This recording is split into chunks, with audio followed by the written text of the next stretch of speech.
In this video we want to talk about motivation and reward, and in particular we want to talk about the human relations school and mention Mayo, and then move on to Herzberg and McClelland towards the end. The human relations school contrasts starkly with the scientific approach. You'll remember that the scientific approach, from say your viewings of other videos on the course, the scientific approach is to do with the measurement of tasks and the employment of personnel, of employees within the organization who will perform quite routine tasks, repetitive tasks, who will build up an expertise in performing these small tasks and in that way contribute towards the overall production within the system. So it's a very dehumanizing approach to production. The employees are seen as part of the production process, and their performance can be measured against standard times for particular tasks. It suggests that employees have different needs, and these must be satisfied in order for the employees to be motivated. So the human relations school is starkly different to the scientific approach. The scientific approach, the employees are seen as working for wages and salary and performing necessary but small tasks, and the small tasks will go to contribute towards the overall product that's been produced. So they're working with the machines, and they're working probably at the same pace as the machines. But with the human relations school, it recognizes that employees have different needs, and these must be satisfied in order for the employee to be motivated. So the human relations school relies on motivation, that the employee should want to make a contribution and should be motivated to make the contribution. Less significance made on monetary rewards, although of course money is a motivator to some extent. Well, indeed, money may be a motivator to a large extent, but the human relations school recognizes that people need recognition. They need to be congratulated for a job well done. They need promotion prospects. They need to have a community spirit almost at work. They need to have social interaction. They need to have breaks and opportunities to recover from long periods of work. So it's much more looking at employees as people, as opposed to looking at employees in a similar way to say looking at a machine, which is what the scientific approach tends to do. Elton Mayo carried out his research at the Hawthorne works of General Electric. Now, the principles he studied was to prove that employee satisfaction and involvement was a motivator and improves productivity. So he looked at employee socialization, employee involvement, and these were motivators for improved productivity. In fact, when people were dealt with more humanly, they were dealt with as humans, recognizing that they need breaks, they need social interaction, they need to be involved, they need to be spoken to, they need to have their dignity as well, they need to be treated properly. And when this happened, productivity went up, because the employees were motivated to do a good job. Mayo's studies included providing employees with a safe working environment, with rest breaks, financial incentives, better supervision, and a friendly working environment. And he found when these were put into place that productivity increased. So the old-fashioned way of thinking was that, in a sense, the employees could not be trusted. If they were not supervised, and if the management were not constantly intervening and making sure that the work was done, then nothing would happen. Productivity would fall off. And what Mayo found out was that far from it.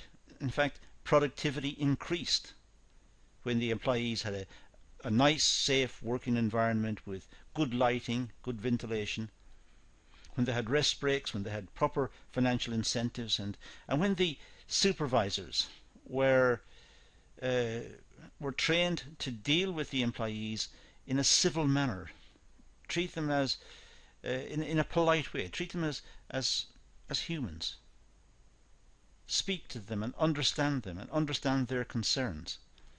In this case, productivity increased. Mayo's research has been criticized as simple and scientifically weak.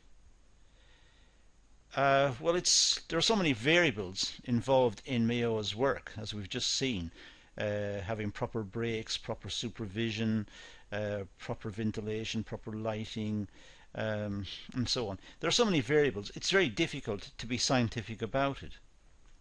But then again, we'd have to understand what we mean by scientific. Scientific in the strict interpretation of the word means the ability to reperform experiments. Well, it would be very difficult to reproduce Mayo's findings. But Mayo's that opportunity that Mayo had within the Hawthorne works, that's long gone. The Hawthorne works has changed and gone. But it's very difficult to find similar situations in other companies, so it's very difficult to test it. However, I think it's important to recognize the integrity of Mayo's work.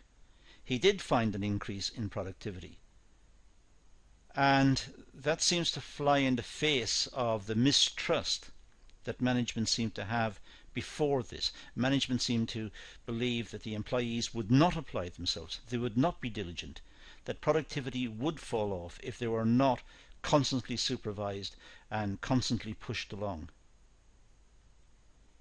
So, whilst it may not be strictly scientific, that was the finding that Mayo came up with, and I think we have to accept that that was the finding. So it does indicate that people, when treated properly, treated politely, and when the environment is made more conducive to the human condition, better lighting, better ventilation and so on, the people will work harder. However, this theory has made a great impact on organizations in dealing with their employees.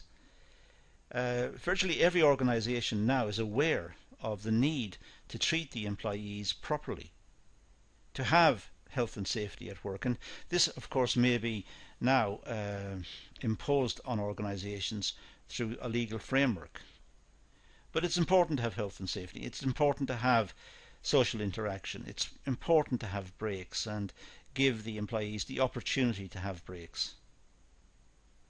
And more and more employers recognize the validity of the Mayo findings, and more and more employers are willing to trust the employees that work will continue and productivity will increase indeed if they are treated correctly. Employee attitude and productivity will be improved if there is a wide-scale introduction of better working conditions. Satisfying employee needs such as recognition, reward, security, safe working environment, these add to the environment in which the employee finds him or herself.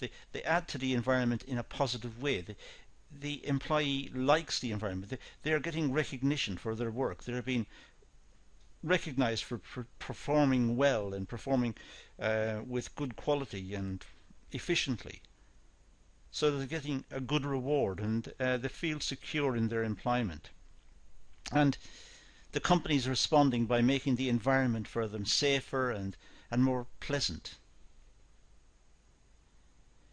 The impact on management styles and employees' performance is also an issue that comes out of this. Management style could be very interventionist and very controlling, perhaps under the scientific approach, under scientific management. But with this approach, there's more of a trust between the management and the employees. So the employees simply get on with the job. They are trusted to get on with the job. Now, Hertzberg's two-factor theory, well, this is closely related to Maslow's hierarchy of needs. Now, that's dealt with in a separate video as well. So now we've moved to Hertzberg's two-factor theory, closely related to Maslow's hierarchy of needs, as I said. Now, Hertzberg's theory suggests that job satisfaction and motivation is based on two needs. First of all, motivators. Higher order needs, the needs to achieve, gain job satisfaction and performance. Now these are higher order needs, the needs to achieve, gain job satisfaction and performance. Note here that the lower order needs, in a sense, are to get a salary, get a wage, so the employee can pay their expenses in life. It might be to ensure that the working conditions are safe. So we see we have started partways up Maslow's hierarchy of needs. We're dealing with higher order needs, the needs to achieve, the needs to gain job satisfaction and performance. These are the motivators. And then there are the hygiene factors, lower order needs, such as pay, working conditions, supervisor relationships, company policies. These are the more basic factors, the lower order factors, the hygiene factors. So we have two types of need, called the motivators and the hygiene factors. Hygiene factors are not motivators, but are basic needs that lead to employee motivation. So the hygiene factors must be in place. It must be the case that the employees feel safe at work and they're getting a decent salary or decent wage so that they can pay their household expenditure, the expenses. If hygiene factors are not met, this leads to dissatisfaction at work, which is demotivation. So the hygiene factors must be met. It must be the case that the employees feel safe at work, they have a good relationship with their supervisor, they have a good salary or a good wage, depending on what sort of work they're undertaking.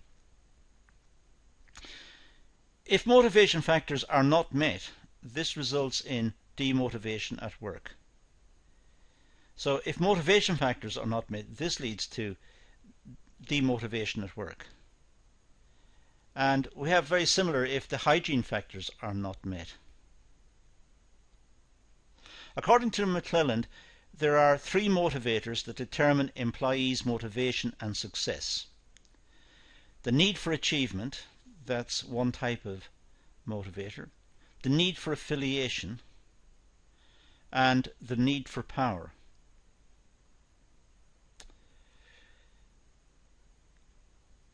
McClelland suggests that the needs are developed through an individual's age, culture, background, education, and life experience. So the needs that are important to the employee will be a function of their age, culture, background, education, life experience. So some people will want perhaps will want a good salary. Others may want recognition.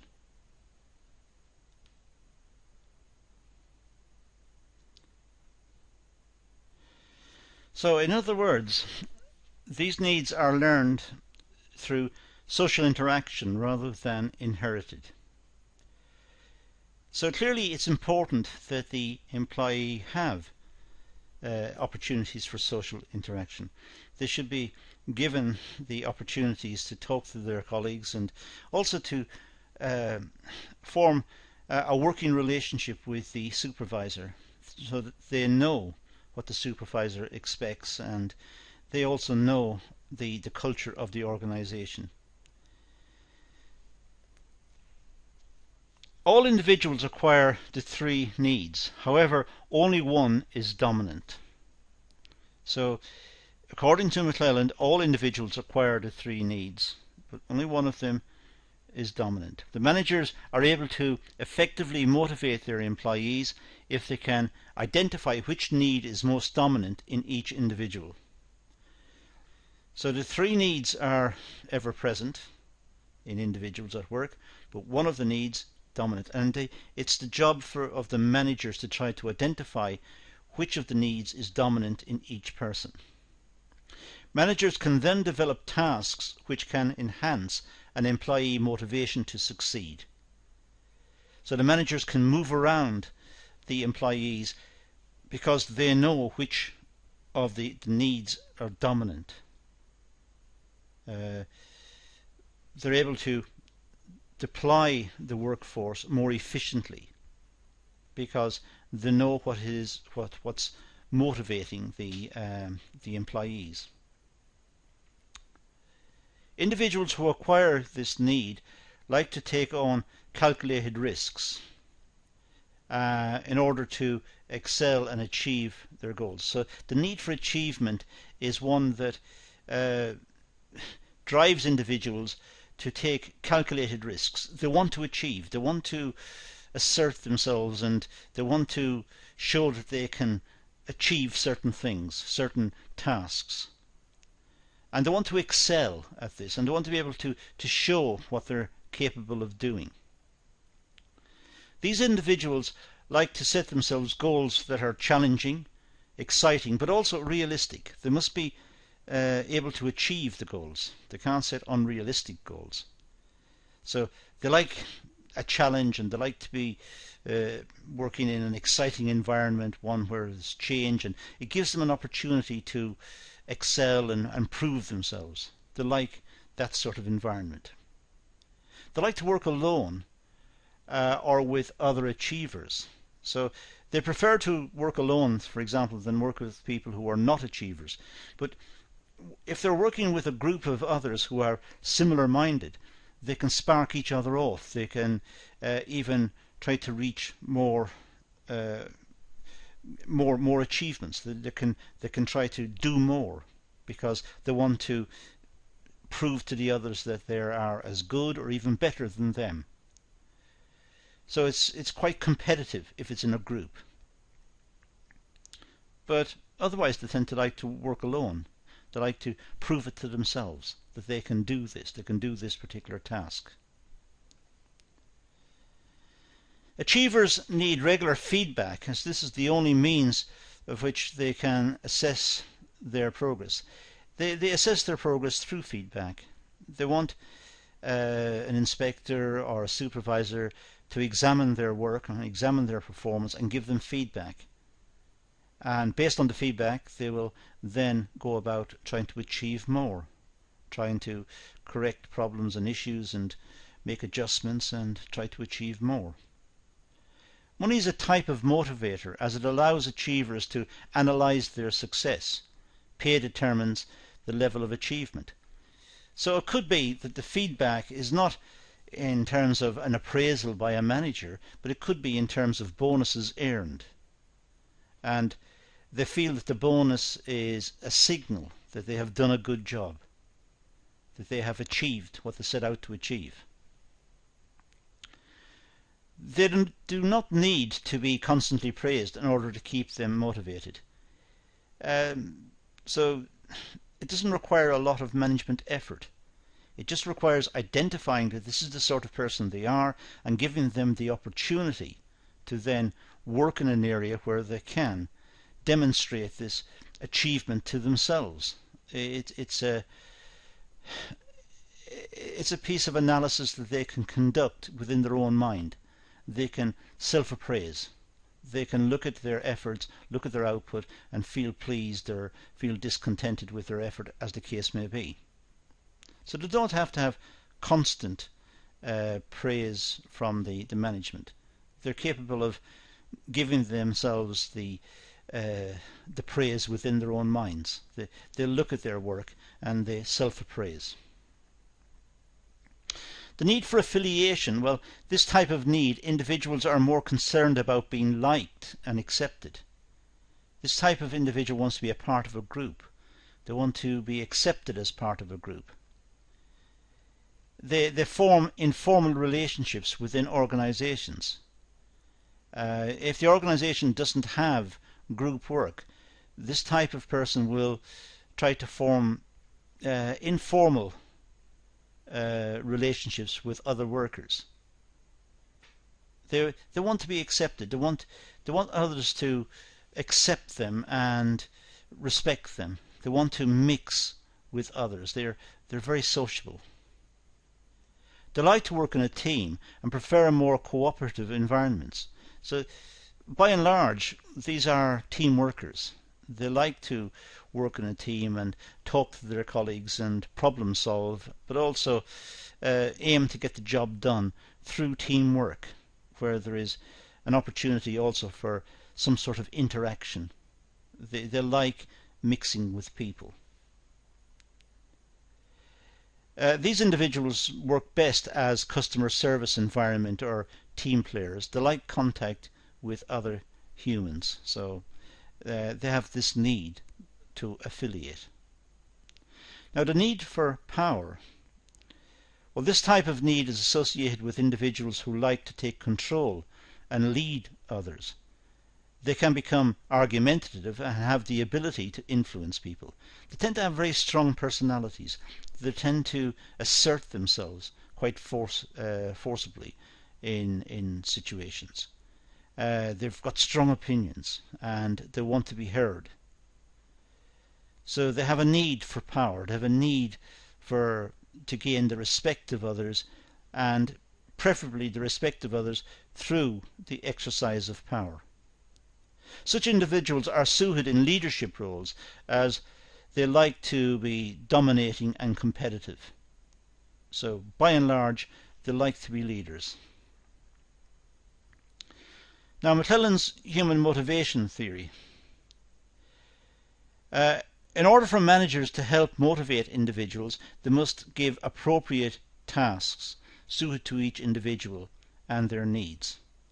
So the managers should really try to work out the type of person they're dealing with, the type of employee they're dealing with, the type of personality, the type of orientation that person has got towards the tasks, to try and match the person to the tasks available. High achievers, challenging but realistic tasks, constant constructive feedback, opportunities to work alone or with other achievers. So it's trying to identify the high achievers, trying to identify people who like a challenge but like to have realistic tasks, ones that can be done. They like feedback, constructive feedback, helpful feedback, but they like to work alone or with others who are similar minded to themselves. And high affiliation, best working in groups, informal environments, personal feedback and manageable tasks. So high affiliation means they like to work as part of teams. They like to be involved with others. High power, well, leadership roles, direct feedback, goal-orientated tasks. So these are the views of McClelland on human motivation. It's in stark contrast, as I said, to the scientific approach. It's looking at trying to identify tasks with the psychology of the employee.